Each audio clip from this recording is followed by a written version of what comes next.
Magandang araw ng Biyernes po mga bayang karerista. Magbibigay na po tayo ng tip, giya at impormasyon para sa araw na to, April 24, 2026. Tara!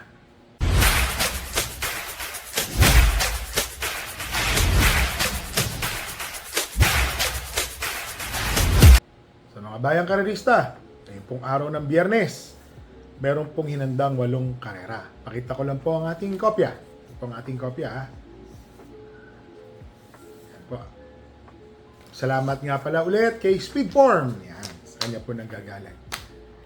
So, simula po ng karera ngayong araw ng Biyernes ay sa ganap na alas 5:30 ng hapon. Po. Race number 1, rating 42 to 56 split, 8 runners, 1,200 meters. Ito ho, sosolohin ko po ito. Entry number 5, Let Your Love Show. Yan ho, imported na kabayo ha. Matulin. Unang takbo pa lang, 1.25 ang tiyempo sa distansyang 1,400 meters. Mas gumaan pa ang timbang niya, 57. Malaki po ang panalo nito, mga bayang karerista ha. Sosolohin ko po yan. According sa aking source, may mga nagsasabi, mainam daw yan. Imported. So dito po sa race number 1, entry number 5, Let Your Love Show, 1 for the day. Dito na tayo sa race number 2, rating 42 to 56 split, 10 runners, 1,200 meters. First choice, entry number 5, Backpage, imported na kabayo. Etong si Backpage, dito po sa pista ng Padre Garcia, Philippine Jockey Club, meron po siyang 1.12.5 sa same distance.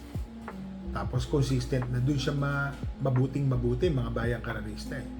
So sa tingin ko ho, malaki po ang panalo. Second choice, entry number 8, Ninong. Yan o. Pwede ho kagad itong sumunod sa mga nag-aabulan sa unahan. Si Ninong, mababa po sa laban. Tingin ko ho, malaki po ang panalo. Third choice, entry number 10, Grand Laughter. Itong si Grand Laughter, meron po siyang 1.25 sa 1,400, sa 1,200, 1.12.5. Sama ho natin, maganda po ang numero. Huwag lang po magloloko sa starting gate, tingin ko may panalo. So dito po sa race number 2, first choice, entry number 5, Backpage. Second choice, entry number 8, Ninong. Third choice, entry number 10, Grand Laughter. Dito na tayo sa race number 3, rating 42 to 56 split, 10 runners, 1,200 meters. First choice, entry number 9, Charm Boy. Yan. Tinalo po niya ng huling takbo, si Hang Loose. Napanood naman na natin nung Miyerkules kung gaano ho kainam si Hang Loose. Para sa akin po, Charm Boy, first choice. Pwede yung sumunod, malaking kabayo. Maganda po ang numero, nasa labas na. Marami din hong matulin dito. Kagaya po ng Primero Soldado, Don Pedro, Black Prism, Sunny Nature. Yan.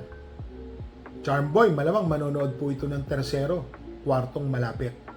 Para sa akin po, first choice. Second choice, entry number 10, Jean Jenny. Itong si Jean Jenny, meron din po kasi itong tiyempo na 1.13 sa same distance. Kung magagawa po niya yun, tingin ko ho, may panalo siya dito. So, dito po sa race number 3, first choice, entry number 9, Charm Boy. Second choice, entry number 10, Jean Jenny. Dito na tayo sa race number 4, rating 17 to 41 split, 7 runners, 1,200 meters. First choice, entry number 7, Malibu Bell. Itong si Malibu Bell, matulin po yan, pwede pong sumunod agad or mauna. Tingin ko, kayang-kaya niya po ditong mauna. Baka mahirapan ho sila pag nasa unahan na to. First choice po natin yan. Meron po itong tiyempong 1.13.5 hanggang 1.14.5. Malaki po ang panalo. Second choice, entry number 4, One of a Kind.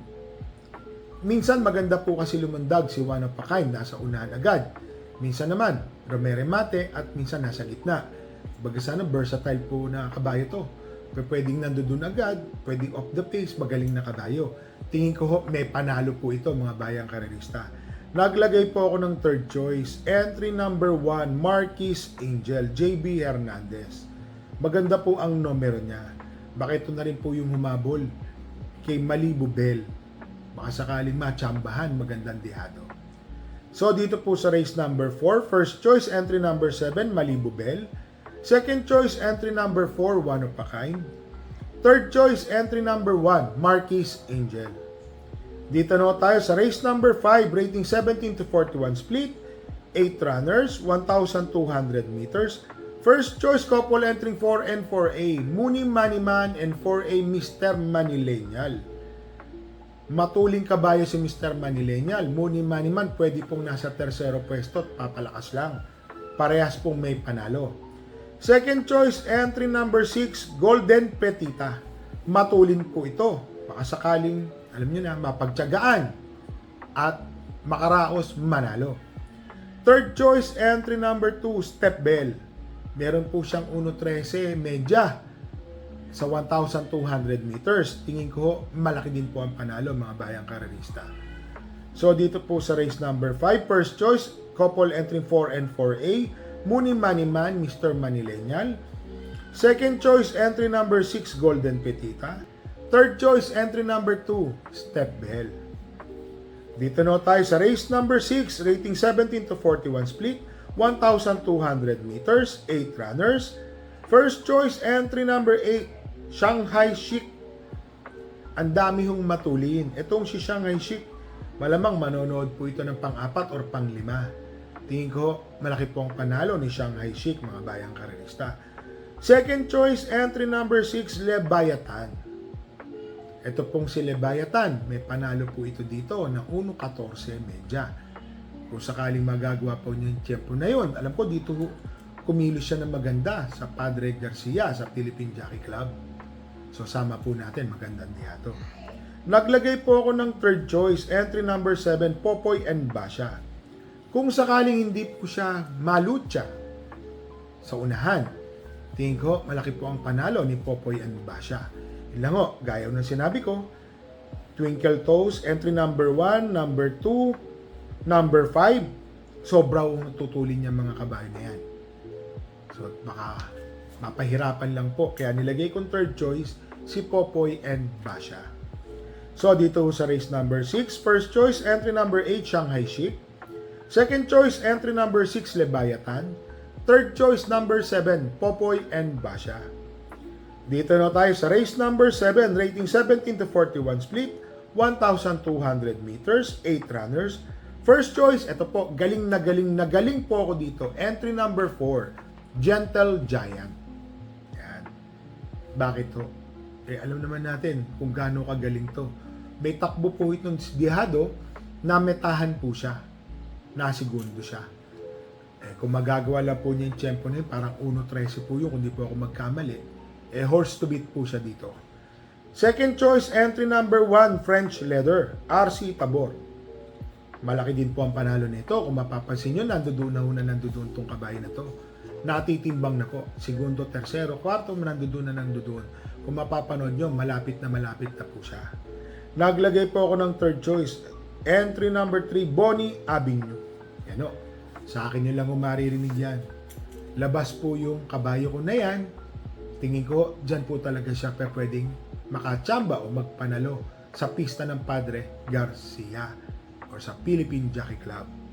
So, dito po sa race number 7, first choice, entry number 4, Gentle Giant. Second choice, entry number 1, French Leather. Third choice, entry number 3, Bonnie Avenue. Dito na tayo sa race number 8, 11 entries, 1,200 meters, rating 17 to 41 split. Ito ho, pinakamahirap na karera. First choice, Matuling Kabayo. Entry number 5, Aliyana. Kung sakaling wag lang ho ito maabala sa alisan. Pag nauna po ito, tapos po sila rito. First choice ko po yan. Second choice, entry number 10, Pretty Penny. Baka makinabang po ito. Bakit to? Si Pretty Penny, kung mapapansin nyo, nandoon na po yan ang nandoon. Malapit na.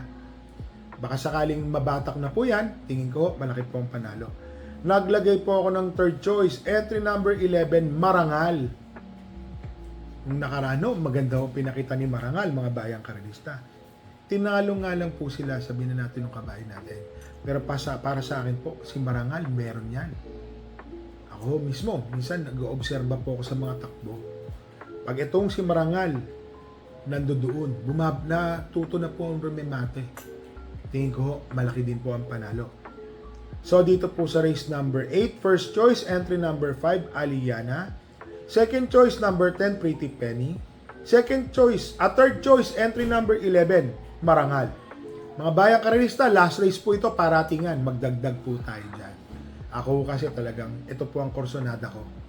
Karamihan ho dito, may mga panalo. Halos lahat po ng nagsisali. So mga bayang karilista, ngayong araw po ng Biyernes, meron po tayong kabayong tatakbo. Race number 7, entry number 3, Bonnie Avenue. Sana makachamba po tayo. Labas po yan. So mga bayang karilista, parati po namin kayong nire-remind. Bet small, win big, bet big, lose big. Magdala po tayo ng payong, face mask, at tubig na maiinom. Hindi po talaga maganda ang air quality sa lugar po natin. Happy racing po sa inyong lahat and stay safe po.